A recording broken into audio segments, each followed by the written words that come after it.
Hello दोस्तों, नमस्कार। मैं शिवम सिंह सोलंकी आपका हार्दिक स्वागत करता हूं। आज बात करेंगे जो प्रमुख घटनाएं हुई हैं पिछले एक सप्ताह में। माननीय प्रधानमंत्री जी का कल 75वां जन्मदिवस था, तो उनको हमारी तरफ से भी हार्दिक शुभकामनाएं।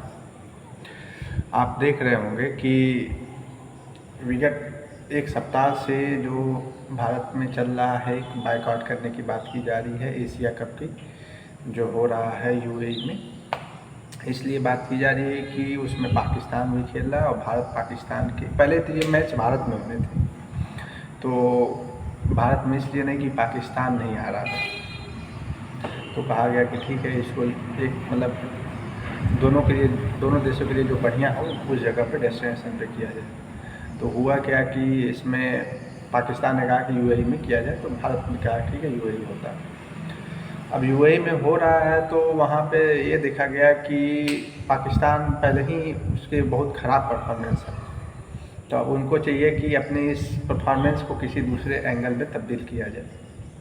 जैसा कि आपने पिछले परसों के मैच में देखा होगा कि भारत पाकिस्तान के बीच जब मैच हुए तो हैंड शेक नहीं हुआ टॉस के बाद भी, और जब जो भी टीम जीतती है तो उसके बाद भी एक प्रॉपर ड्रेसिंग रूम का एक कल्चर है कि मतलब कल्चर है, ये लॉ में लिखा रहेगा। तो उस दिन इंडिया ने कोई हैंड शेक नहीं किया, तो उनको पाकिस्तान के ये जो खिलाड़ी थे या उनके कोच साहब ने कहा कि ये अच्छी खेल भावना नहीं है, और हम इसका जो उस मैच रेफरी थे एंड्री पाइकॉफ को हटाने की बात की, तभी हम मैच खेलेंगे। तो कल यूएई के साथ उनकी मैच थी। अब यूएई के साथ मैच थी तो वो ना अभ्यास के लिए आए, ना मतलब वो अपने ड्रेसिंग रूम से निकले नहीं।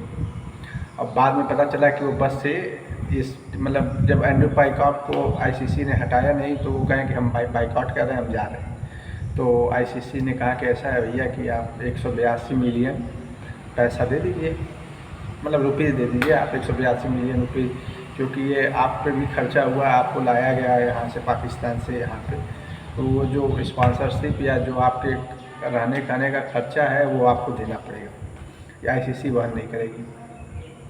तो अब उनका दिमाग ठिकाने आ गया भाई कि ऐसा क्या है।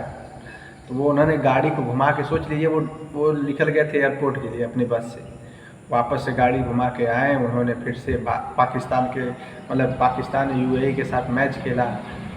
ये असली बात है। तो मैं पाकिस्तान की इस दशा के देखकर काफ़ी हैरत में हूँ कि क्या यही वो पाकिस्तान है जो 1947 में भारत से आज़ाद होके, मतलब एक समय आप मान के जब 1947 के हालात देखेंगे तो आपको एक बात बहुत आश्चर्य लगेगा कि पाकिस्तान के हालात बहुत बढ़िया थे इन कंपैरिजन टू भारत। इसलिए क्योंकि आप देख रहे होंगे वहाँ पे कई मतलब पहले तो थोड़े जो इस्लामिक कंट्री है उन्होंने भरपूर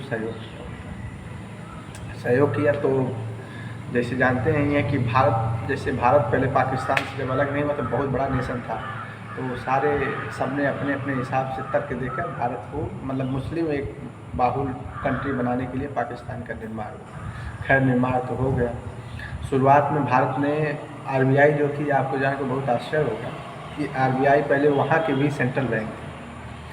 तो शुरुआत में तो 1-2 साल मतलब मौका दिया गया कि आप ये करिए। आपको ये भी बात जान के आश्चर्य हो गया कि हमारा जो पंजाब है, इसकी जो सबसे उपजाऊ प्रांत थे वो चले गए थे पाकिस्तान में, जिसे आज हम लोग वो सिंध पंजाब बात की जाती है।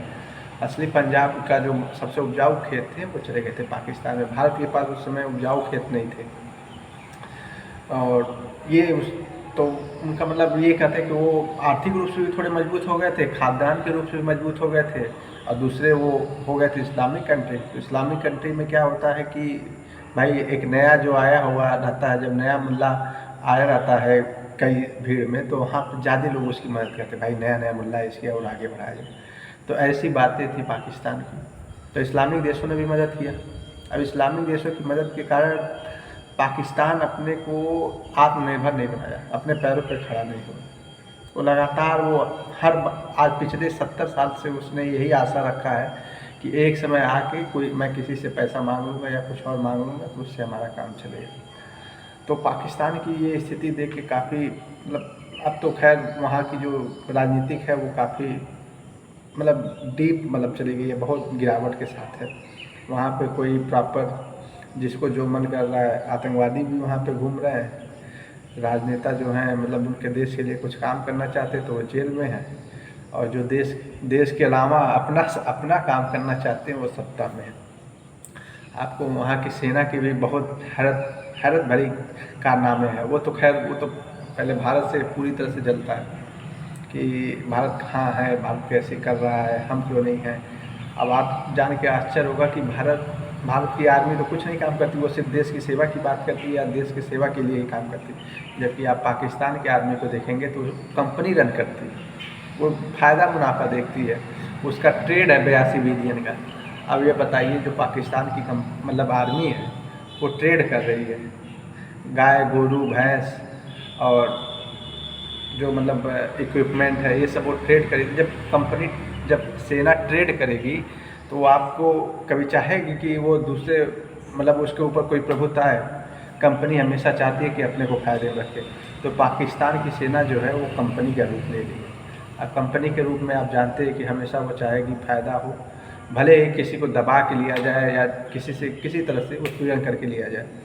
तो ये एक असली मुद्दा है जिसे हमें देखना चाहिए। पाकिस्तान की स्थिति को देखकर थोड़ा सा अच्छा नहीं लगता है, क्योंकि वो हमारे पड़ोसी देश हैं।